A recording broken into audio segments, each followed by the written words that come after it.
أعوذ بالله من الشيطان الرجيم بسم الله الرحمن الرحيم والصلاة والسلام على رسول الله.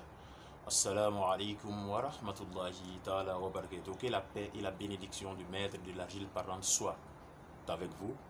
J'espère que vous allez bien. Moi, ça va. Nous allons nous entretenir, Inch'Allah, sur un sujet très capital, très important en islam.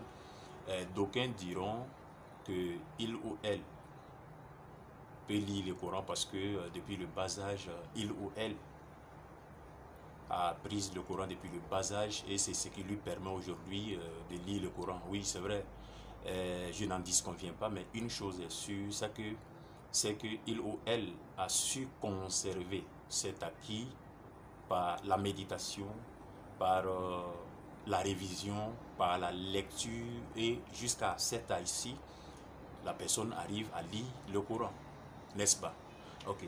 D'aucuns diront que c'est la faute, c'est mes parents si je n'arrive pas à lire le Coran à cette heure-ci, parce que depuis le bas âge, ils ne m'ont pas mis à l'école coranique, ils ne m'ont pas inscrit à l'école coranique. Oui, c'est vrai.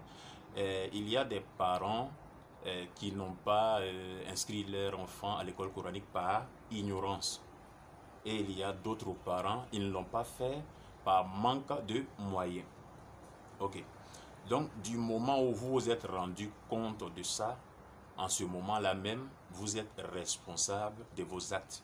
Vous devez en même temps vous dire, reconnaître l'importance de ce qu'est la lecture du Coran et se dire qu'il n'est jamais trop tard que vous pouvez relever ce défi.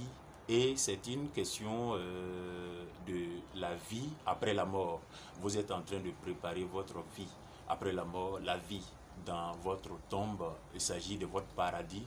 Et le Père ne prendra pas le péché du Fils et le Fils ne prendra pas le péché du Père. Chacun meurt pour ses péchés. Alhamdulillah, c'est ce que vous devez savoir. Et par contre, d'autres me diront par ignorance ou du moins par orgueil, par paresse. D'autres me diront que Dieu comprend toutes les langues et c'est pourquoi nous devons prier dans la langue que nous voulons parce que Dieu comprend toutes les langues, par ignorance, par orgueil, par la paresse. Voilà, il ne veut pas apprendre, il ne veut pas apprendre. Donc voici, il s'attache automatiquement à cet argument.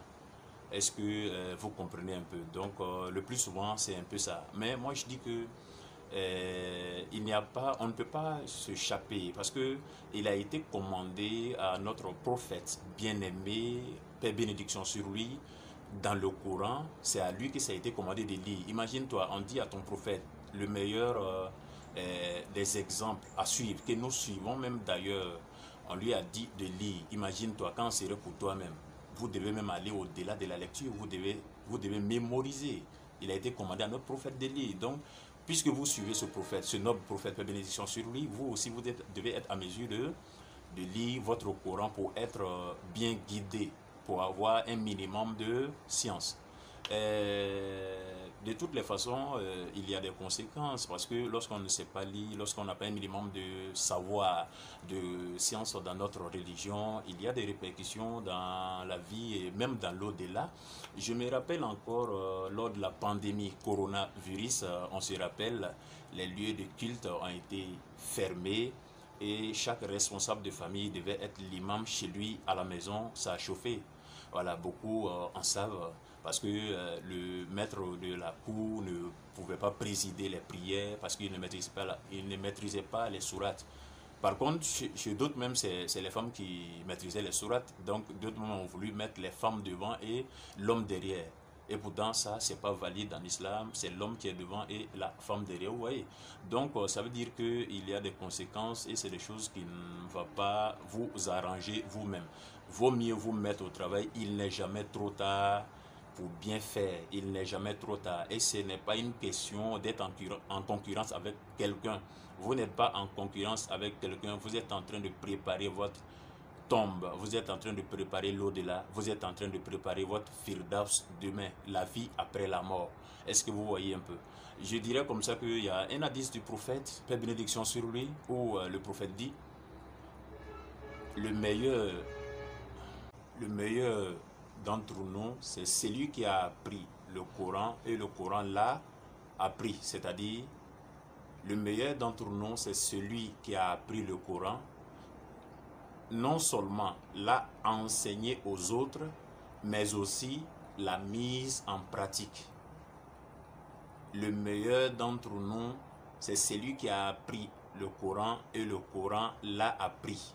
C'est-à-dire, le meilleur d'entre nous, c'est celui qui a appris le Coran. Après avoir appris le Coran, il l'a enseigné aux autres et après, lui aussi, il l'a mise en pratique. Je voulais partager cet instant avec vous, vous encourager à la lecture du Coran, c'est une très bonne chose. Vous devez essayer de maximiser votre science islamique afin de vous en sortir un peu dans des débats pour ne pas être confus. Je vous remercie, famille. Wassalam.